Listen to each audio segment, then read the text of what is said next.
Pati yung ambag mo tsaka ambag ni Duday, kinuha mo na. Oo, wala nang kakain ha. Kinuha niya na.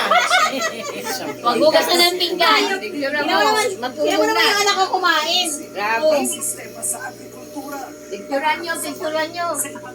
Alam mo yung parte namin ni Duday, parang kinuha niya na, nahiya na akong kumain eh. Dalawang kain ko yan eh.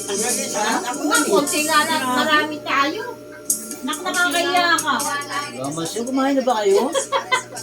Dito ba't kita tatanong na dito kayo naman? Akala mo rito. Akala mo, anak ko, kumain na kami? Itis niya kami.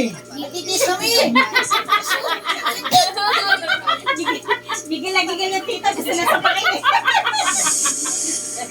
Dito ka pa humarap, di puta ka. Dami pang ulam. Pagsahod mo, wala ka na naman dito. Ito talaga yung Hindi ako naalit yung sahod ko. ito talaga yung masarap isama sa mga anli, hindi ka lugi, mga piksahan. No? Akala niya, kung marami eh. Sobra eh. Sampay lang wala. Wala pang makain. Buti na lang talaga ako bumili ng ulam. Kung hindi, Diyos ko po, wala na akong mga niyahat sa yana mo. Sakain ko lang. Nakakaya talaga.